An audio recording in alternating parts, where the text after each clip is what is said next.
experience was, would you guess? Hot favourite Warwick, got to be. Oh, somewhere in the Midlands. Didn't his old man play football? Yeah, he did, for Coventry. Yeah, good guess. It'd be somewhere around there, I'd say. Let's head across. Stuart will give us the call. He might have time to tell us. Yeah, well, you see, he also played for Plymouth Argyle, and my first experience of racing was Easter Saturday, 1974. I was very young at the time, as you can imagine, at Newton Abbot. First race 2:30. I've still got the race card in the attic at home somewhere as well. In goes Queen of Paris. They're set. They're off. The opening division of the Racing TV Handicap. 2 miles, 10 of them. In the absence of Threshold of a Dream withdrawn down at the start. And Tin Fandango in the orange silks, one of the first to show up, with the white-faced Normandy Blue working over, and Sweetest Smile up between them as they head into the turn. Strictly Art in a black and white spotted jacket rounds out the leading quartet, and then Percy Prosecco in the blue and white just in advance of Queen of Paris, a red jacket. They're tracked round the crown of the bend by the nose-banded Labour.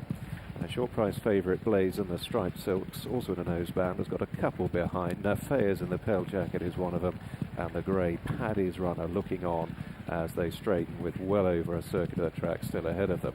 So Tin Fandango at a very ordinary tempo, leading under Josie Gordon. To the white-faced Normandy Blue, and then Sweetest Smile with the black cap, slipstream by Percy Prosecco. Strictly Art towards the far side, tracked there by Queen of Paris. Paddy's Runner, the grey, running a bit of a solo down the middle of the track, but inching closer now under treble-seeking Tom Marquand. Belabor in the blue and red still weighted, with Blazon is now last but one. Nafeas last of all, and Paddy's Runner has come right through to put his grey head alongside Tin Fandango as they prepare to slide under the judge with 3/4 of a mile behind him. So into the next right-hander. Tin Fandango on the inside of Paddy's Runner. Normandy Blue just a length away in third. 3 parts of a length then to Sweetest Smile in the pink and black jacket in fourth, with Strictly Art the spotted silks on the inner of Percy Prosecco. Queen of Paris in a red jacket is in the last group of 4, followed by Belabor. The weighted with Blazon, red cap for Adam Kirby, and then a half length further back to Nafeas. Passing through halfway, Tin Fandango just needed a little bit of encouragement off the last part of the bend, but is back with a definite advantage once again over Paddy's Runner. But there's no serious injection in the gallop as yet, and 8 lengths would cover the field. The leading pair still being tracked by the white-faced Normandy Blue, then Sweetest Smile on the far side. Strictly Art and Josh Bryan sitting in midfield, shadowed by Percy Prosecco, the blue and white.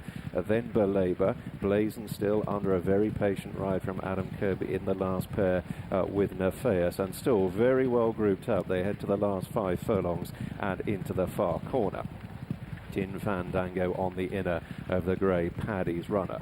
Then Normandy Blue and Sweetest Smile third and fourth. Strictly Art black jacket sitting in fifth, just a half length away Percy Prosecco. Then a length and a half Queen of Paris, the red silks on the inner of Belabor, and still Blazon in the last pair with Nafeas. They've got less than half a mile to cover now, and they're heading towards the top of the straight. Tin Fandango and Paddy's Runner still sitting at 1 and 2. Then Normandy Blue, Sweetest Smile, Percy Prosecco out on the right has got clear sailing. Strictly Art in the black and white spots under a ride. Now Kirby beginning to thread his way through on Blazon, red cap towards the far side. Out wide Queen of Paris and a red jacket from Belabor and Nafeas. Inside the 2 they come. Tin Fandango clinging on. Percy Prosecco on the near side throwing down a strong challenge. Blazon now on the far side joining in. They head for the last furlong. Percy Prosecco and Blazon attacking either side of Tin Fandango, and Blazon off a steady tempo has quickened up the better here in the hands of Adam Kirby, and asserts close home. Blazon completes the hat-trick from Tin Fandango, Percy Prosecco and Queen of Paris close up in behind him.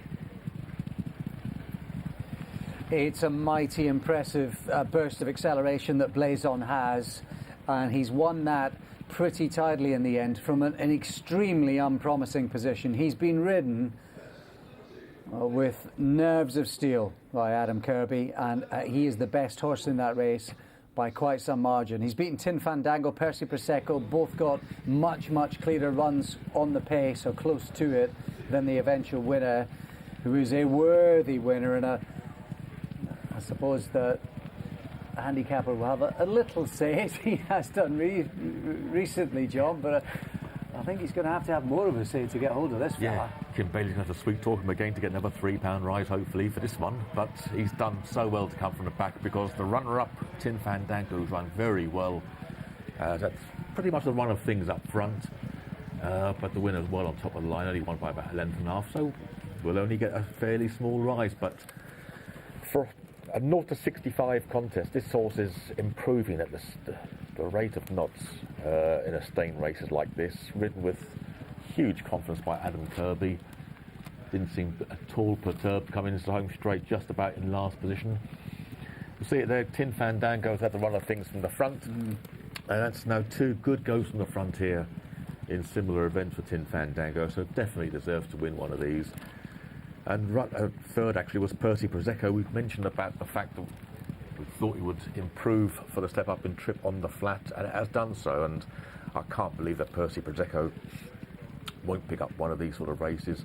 He's actually entitled to one, even a 0 to 60 race, so I'll be staggered if Percy Prosecco can't win one of these races on the all-weather soon.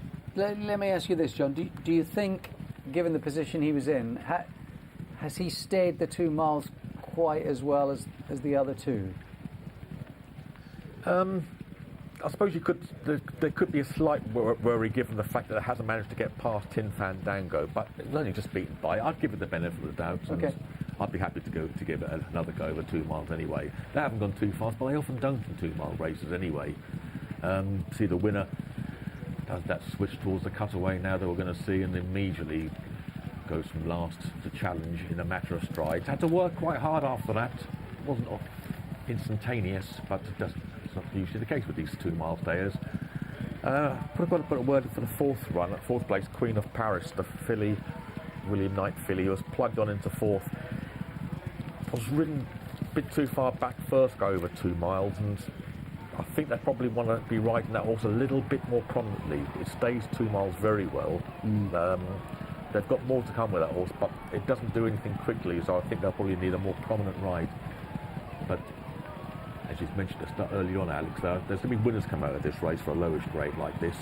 Blazon can win again. Certainly think Percy Prosecco can, and I think the Queen of Paris, the fourth, will get off the mark sooner rather than later. Yeah, very much so. There's a few that you've been keeping your eyes on here, folks. I think as those sort of contests go, this is absolutely red hot. And I must say, thanks very much to the BHA, actually, because you will know this, John, because you're a clever clogs, but I did get in touch with Paul Johnson, who deals with the horse racing at the BHA, for these sort of inquiries, and I just asked, what's the sort of process of dividing races like this? Because obviously in form terms and in terms of unexposed horses, the 8 o'clock is so much deeper than the 8:30, and it is basically an alternate handicap thing. You know, in terms of handicap ratings, I know there's one horse, it might be